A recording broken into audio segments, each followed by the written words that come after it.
o dólar já teve em quase 10. Vou te mostrar uma coisa que muita gente não sabe e dá confusão aqui. Então é o seguinte, se eu olhar dólar, então o nosso indicador semanal do dólar está indicando venda há 4 semanas, já faz 6 que ele está caindo, tá? Então nós viemos de uma indicação de alta, agora estamos dentro de uma de baixa, ok. Se eu olhar para trás, menos, eu vou falar, ué, o dólar já chegou em 7,14? Que raio de número é esse aí, né? Como assim? Ou o dólar em 2005, ó, se eu for no gráfico semanal, o dólar já teve em quase 10. Se eu fizer a mesma coisa para índice, quanto que está o Infut agora? 124.900. Nós já indicamos venda nele, já faz várias semanas, com 16 mil pontos que chegou a mostrar, e agora ele está entrando numa área de consolidação. Quando é assim, você tem que pegar o seu stop e encostar aqui, ó, porque isso aqui pode mudar, tá? De qualquer forma, você está vendo algumas operações vencedoras aqui, mas beleza.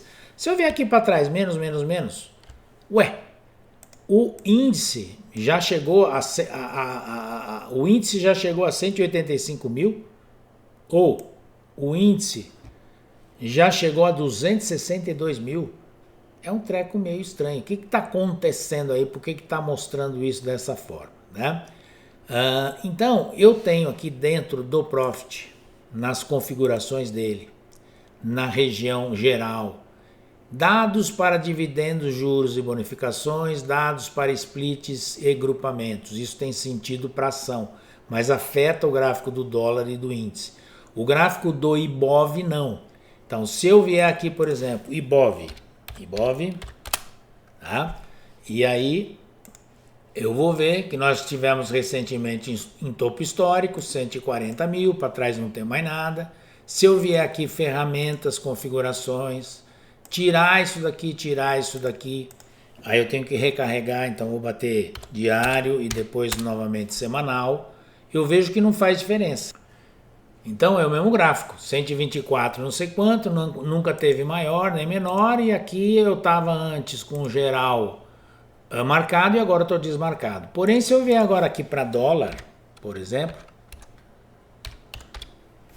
o que vai acontecer?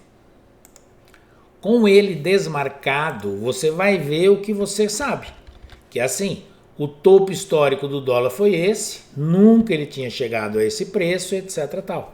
Se eu vier aqui agora e colocar índice, eu não tenho mais índice a 200 e não sei quantos mil. Eu tenho ele aqui a 124 e o 140 é o topo que chegou. Se eu voltar a colocar, então o que isso está querendo dizer para mim? Então é mais ou menos o seguinte, se eu tivesse aqui na pandemia, 2020, se eu tivesse aqui na pandemia, 2020, e eu tivesse $1.000, $1.000 na época em dinheiro de hoje comprava R$7.500 em mercadoria. É mais ou menos isso. É o quanto já chegou a valer em dinheiro de hoje, né? Porque $1.000 hoje compra muito menos em função da inflação que teve no período aqui e se eu pensar na inflação que teve lá fora. Em 2015, em 2005, com $1.000 em dinheiro de hoje, eu comprava quase R$10.000 em mercadorias. É mais ou menos isso. Isso tem muito sentido para avaliar ação. Então, por exemplo, Americanas teve um grupamento de 1 para 100. Se eu tivesse 100 mil ações de Americanas, tá? Eu hoje teria 1.000. Por quê? Porque existem algumas normas na bolsa. Nenhuma ação pode ficar valendo menos de R$1 por mais de 6 meses. E quando isso acontece, elas são agrupadas, né? Eu passo a ter muito menos ações, né? Porém, valendo mais teoricamente, porque o preço da ação, como agrupou, ela vai valer mais. Ela volta a valer mais do que R$1, né? Acontece que quando eu olho uma ação de um jeito ou de outro, eu vou falar assim, não, a máxima histórica que a Petrobras já teve foi X. Se eu olhar de um jeito vai ser uma coisa, se eu olhar de outro jeito vai ser outro, tá? Então vamos pegar um exemplo de Americanas para você entender. Então veja, aqui com tudo desligado, Americanas 3, eu tenho o valor real, o valor nominal ao que o papel já chegou. Ele já chegou a custar R$ 127,90, pelo menos de 2005 para cá, nessa visão, tá? Maravilha. Se eu tivesse 100 mil ações, tá? Vezes 127,90, eu teria em dinheiro de hoje, cheguei a ter 12 milhões e 700 e tantos mil reais disso. Acontece que ela sofreu um grupamento de 100 para 1. Eu agora não tenho mais 100 mil ações, eu tenho agora 1.000 ações. Maravilha. Para que eu enxergue desta forma, eu tenho que vir aqui, ó, configurações, ajustar os dados para dividendos, split, isso, aquilo, aquele outro, e eu tenho que recarregar diário e semanal, senão eu não vou enxergar.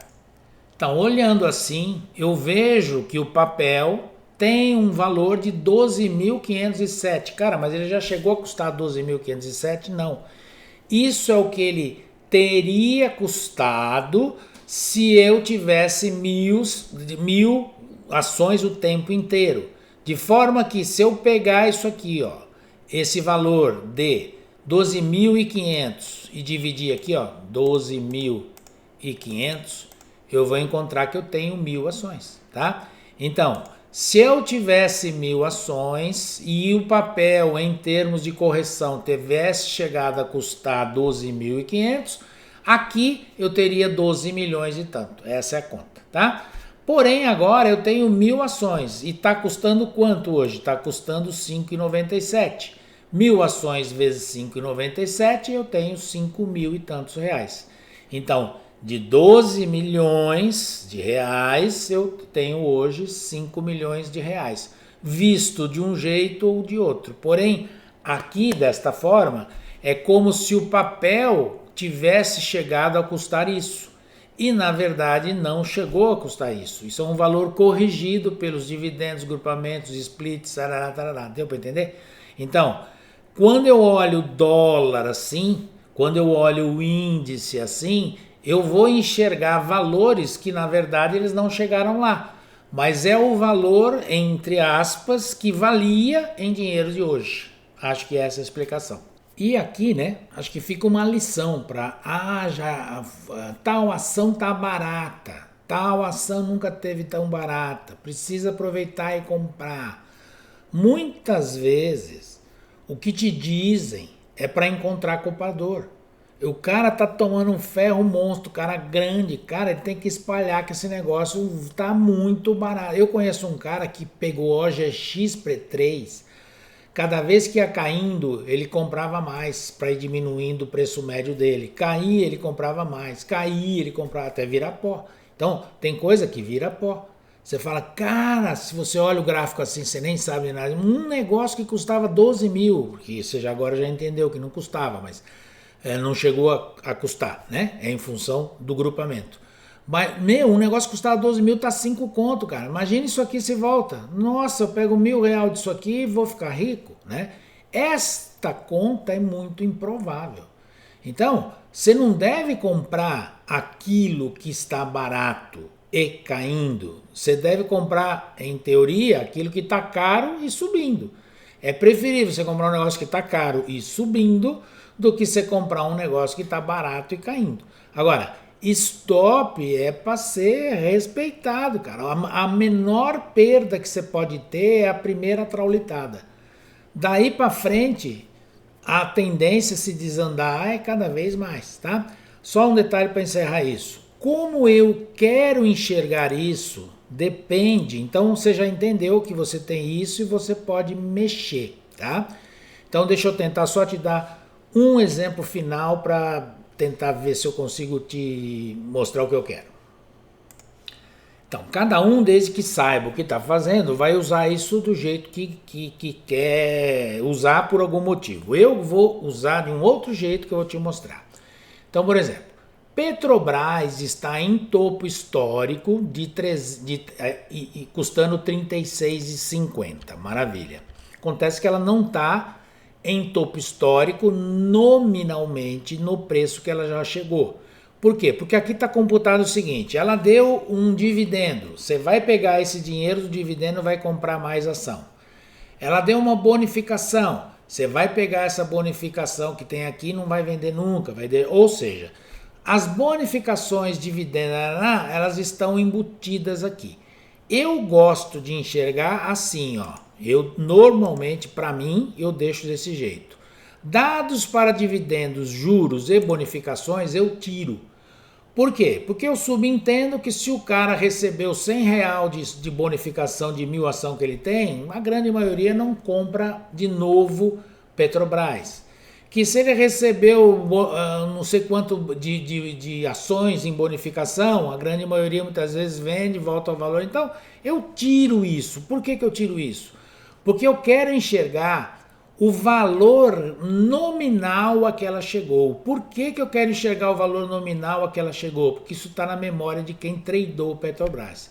Então, os dados para split e grupamento, não, esse eu deixo. Porque se você tiver um grupamento de 1 para não sei quanto, isso tem que estar aí. Então, eu uso assim. E aí eu vou te mostrar a diferença que dá. Dou OK, diário e semanal para recarregar. Deste jeito, eu consigo enxergar que nominalmente falando, em termos de histórico da ação, esta ação já atingiu 53,68.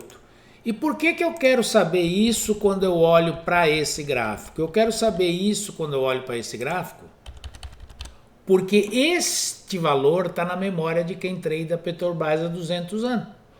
O cara que acompanha esse papel, que compra, ele tem esse valor na memória. Esse valor, quando bater ali, vai dar briga, vai ter confusão, vai ser um ponto importante de resistência, né? Por quê?